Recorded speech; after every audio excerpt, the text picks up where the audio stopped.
breaking news right here. Retired Nigerian Navy Vice Admiral Ibokete Ebaz has now been declared as the administrator of Rivers State. It's now been in a situation where President Bola Tinubu has invoked the Constitution provision of Section 305, declaring the state of emergency following the political tension which has led to serious security concern in the state. The president earlier today met with service chiefs, including some leaders of the National Assembly, the Senate President, and the Speaker of the House of Representatives after a meeting which ended after several meetings behind closed doors. There were no briefings after that meeting, but the president declared that considering the situation where parties involved were not able to yield to his counsel, and no government, according to him, based on the evaluation, is in place in Rivers State. The president has deemed it fair that it will not look on as a responsible president and look on what has become a major political crisis, and therefore has declared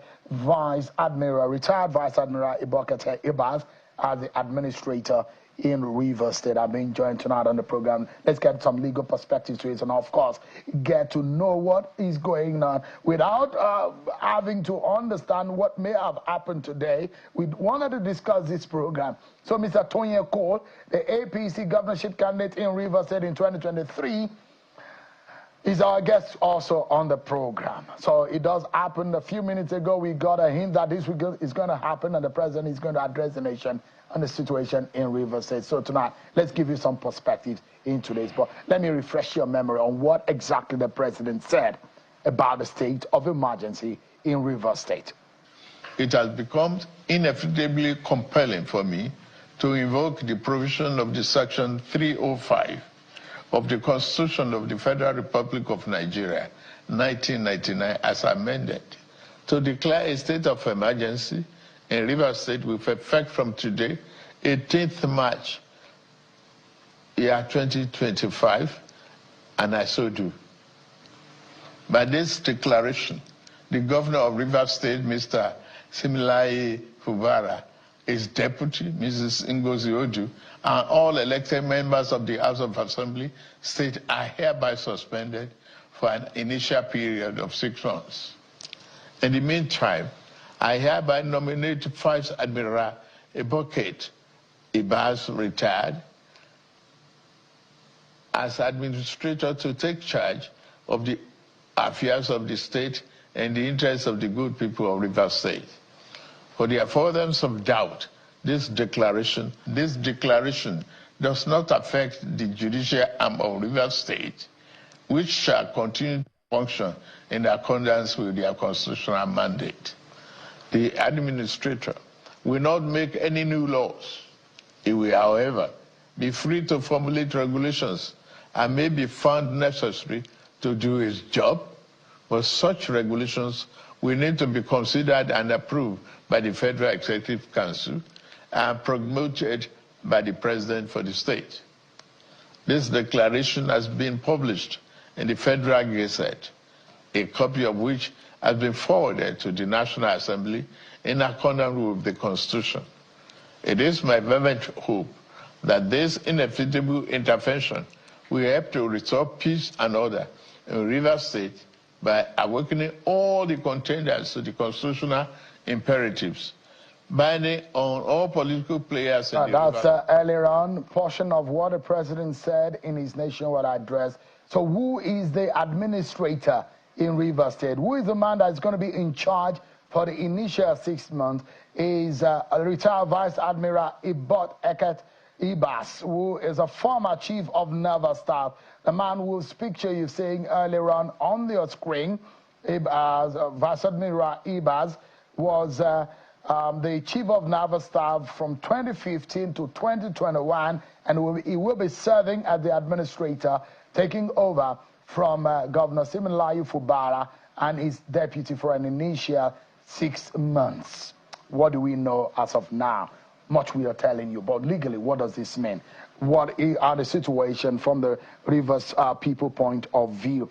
Let me get into the conversation tonight. Liberals Oshoma is a lawyer and will be bringing us up to speed. The last time we had a state of emergency in this country was 3 states in northern Nigeria by former President Goodluck Jonathan. And also now we are hearing from President Bola Tinubu. This is an extraordinary measure. Also on the program, I have joining me from our Lagos studio, Mr. Tony Cole, who was the governorship candidate of the APC in the 2023 election. He's live for us. Thank you so much, gentlemen, for joining us. Let's get an initial view from you, Mr. Cole. As a Rivers man, how does this come to you? Did you ever see this come, a state of emergency in your Rivers state? You know, this is a sad day for us as Rivers people, because it's the lowest mark that you can get as a democratic entity that a state of emergency be declared on you. It means 3 things immediately. It means first that you are failures as political entities. It means secondly that you have not respected any kind of democratic regulations or laws for which you have been elected to represent your people. And thirdly, it's a sign, a mark, a vote of no confidence by the federal institution in the ability of Rivers State to solve its problems. This, for me, is a very, very dark day in Rivers politics. But, I mean, what do you make of the president's decision or the president's move? A political situation that has now is generating. Earlier on, we saw an explosion. Those who are in the investigation are ongoing, but those who are saying that there may not be any direct link with the political tension in the state, but there are drums of war already, militants already speaking, there are agitators, there are those who are aggrieved, who are saying hell will reign in Rivers State. Do you think that the president was right politically weighing in this matter? In this matter? So this is coming, it's coming a bit late in the day. The resolution of the political situation should have been done a long time ago, but that's in the past. What we have today is a situation where tensions had risen. It may not be related, but an event happened last weekend at a very, very sacred ground to the Jaws, especially the Calabaris. And I felt that that was very ill-intended, whereby the minister and a lot of people went into Calabari land in Abalama to make some declarations. That was poking the tiger in the eye. It's no coincidence, as far as I'm concerned, that a day later or 2 days later, you begin to see explosions rocking the Niger Delta. A few minutes before coming on air, before this presidential state of emergency, a second explosion happened. My thinking and my thoughts is that the warnings had been coming, saying that if we continue in this direction, then installations will begin to be targeted. So I don't think it's a coincidence. And I suspect that the president did not have much of a choice at this point but to begin to draw the line and take a hard situation. It's still a disgrace to Rivers State and the people of Rivers State that it has come to this. Would you consider it, Mr. Cole, that this is hardcore? That this could be, it's so much of a hard tackle on the situation? It is, but again, you know, it's one of the provisions that the Constitution makes within a democratic setting. But it is something that is kept so far away that it is only evoked when all else has failed. And that, for me, is where the indictment is. Sheung, this is a big indictment on every political actor in Rivers State. We have been saying it over and over and over again, that people had to become mature, sit at the table, stop thinking about personal interests, and begin to consider the people of the state. But nobody cared. They don't care about the people. Everybody was just very, very positioned about self-interest, power grabbing, and this is the result of it. I don't think it's not the end of the resolution. You know, what's going to happen now is that there has to be two sides of this. The military administrator or the sole administrator former military admiral, is going to have to sit down and do governance. Now, behind the scenes, there is going to have to be a very cold and hard calculation on the politics. If we cannot resolve the politics in 6 months, then you're going to see a situation where this group of politicians will have to be wiped out and a whole generation of new politicians come into the scene. It's a very serious day for Rivers State. But take a listen to this, right? The president looks like a helpless man in his statement, politically speaking. This is what the president said. He said, with the crisis persisting, there is no way democratic governance, which we have all fought and worked for over the years, can thrive in a way that will redound to the benefit of the good people of the state. He says, it is public knowledge that the governor of Rivers State that's not the portion I wanted to bring up. He made a mention of how he had persuaded both parties, but they have ignored him according to... So now this is the portion. He said, I've made personal interventions between the contending parties for a peaceful resolution of the crisis, but my efforts have been largely ignored by the parties to the crisis. It sounded like the voice of a helpless man or an elder in resolving a matter that has come to nothing. What do you make, how do you analyze that kind of statement coming from the president when he said, I've tried to call the parties to order, but they've ignored him? Well, I'll have to take the president's word for what he has said. From ab initio, for those of us who have been watching this internal battle between a father and son inside the same house, throwing all sorts of tantrums and breaking bottles inside, we had always believed that the one person who had the ability and the right to take a stand and bring all of this to an end was the president. And I believe that there were many things that he had within his power that would have brought it to a resolution much earlier. I believe that along the way, the president did some, but did not push as hard as he could have if he was going to resolve this thing today. Now he has been forced to take a decision that is hard and much harder than he would have wanted to take at any point in time. So I still believe that he could have done more earlier, maybe chose not to so that the people can resolve it themselves. It degenerated to what it is, and right now he has no choice but to declare this. It's not good for the people of Rivers State, whichever way you look at it. Do you think momentarily that the declaration of the state of emergency would douse the situation, the tension, and perhaps all parties, all warring parties, will now have to calm down? Do you think that will douse the tension? No, Seun, I don't. So I believe, if I know the way that we are in Rivers State, behind the scenes, you are now going to have some very serious jostling for who will take advantage of this declaration, who is going to work on the state of emergency, who is going to be prepared in 6 months' time, which powerhouse is going to come out. If nothing is done on the political end, you would find out that in 6 months' time, we're still back to where we are, or maybe even worse. And so the president still has a lot of work to do behind the scenes.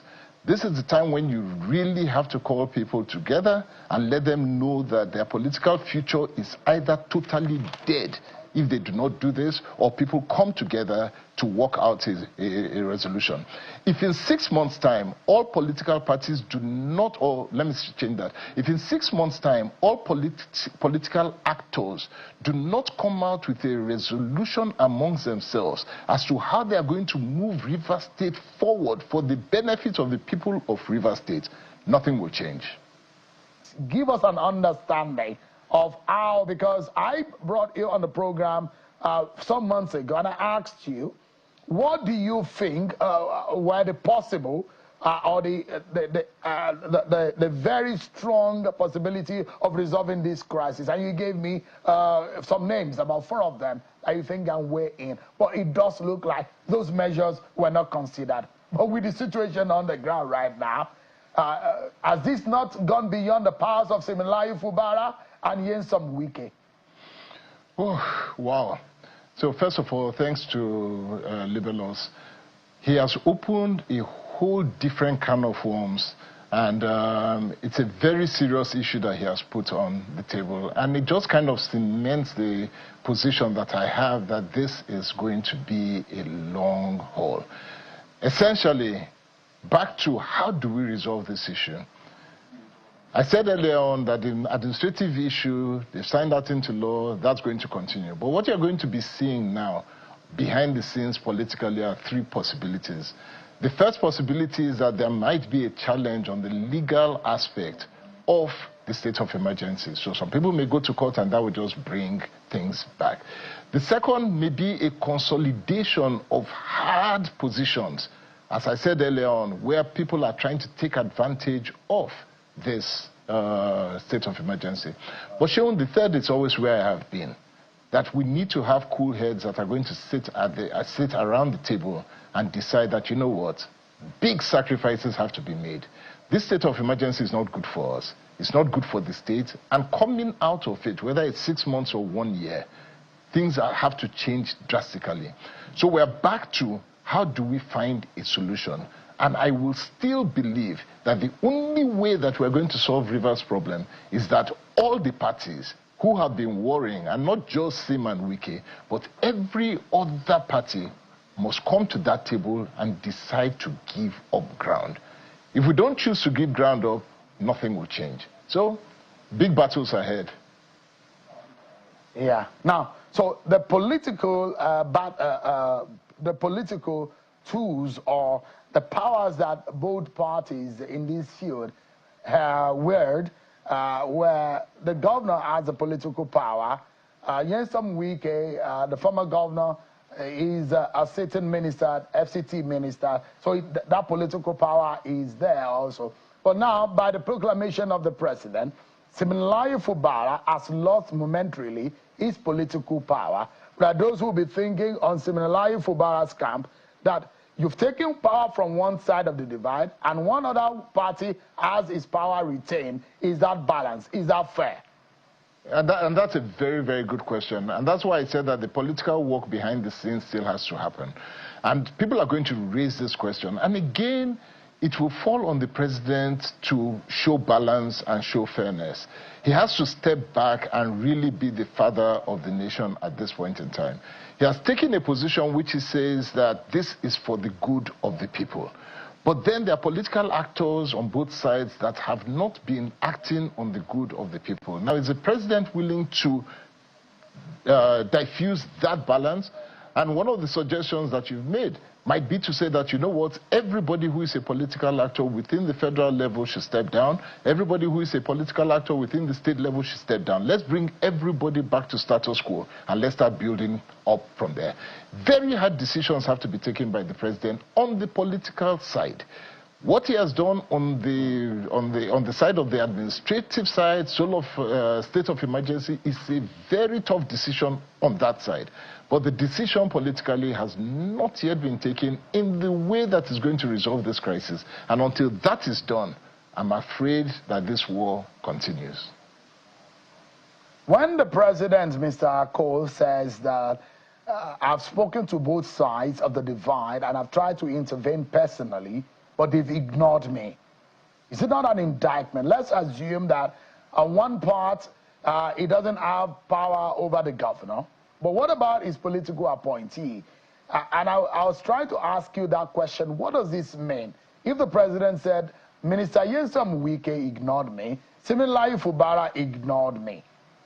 Well, I don't. So if that's the case, then both parties ought to be punished. But I don't think that the president said that. If I heard him right, I may be wrong. I may have to look at it again. But if I heard him right, I believe he said that the person or the side that was ignoring him was the governor and the governor's team, that he had spoken to them and they ignored him. I believe that that's what I heard. If that is the case, then the question would be that what were the conditions that were put forward that then led him to be ignored? A president is a very powerful force. And if a state governor should choose to ignore a president, then it must mean one of two things. either the solution that has been brought before the governor is so one-sided, and he felt that it is so unfair that there is no point obeying it, or secondly, he felt that he might have felt that he did not address the issue at hand at all. Now, whether to ignore it or to go back to address it would be a different issue. But if I was the president... He said, Mr. Cole, he said, precisely, he said, these are his words, quote, "I have made personal interventions between the contending parties for a peaceful resolution of the crisis, but my effort has been largely ignored by the parties to the crisis." Those are the words of the president. Okay. But we need to close now. In closing, just in about 15 seconds, please. You mentioned 4 personalities that you think can help this situation. These 4 persons, can you mention them again? Do you think they still have the possibility of resolving this political crisis? Gosh, it's gone away. It's gone far beyond them at this point in time, but they are still relevant. At the time I had mentioned at Edo Peter side, I think that he's still a voice that needs to be listened to. I'd mentioned Patience Goodluck because I think that she was very, very involved in the problem that started at the beginning of all of this and has a voice to play at the table when we're working. I mentioned David Ibiaume at that point, and I feel that he needs to come into the picture. I would also mention 2 other people, Ada George and His Excellency Peter Odili. I feel that they all need to be at the table. All right. Toyin Cole is a founder and a former chair of Sahara Energy and the governorship candidate in Rivers State for the APC in 2023. Thank you so much.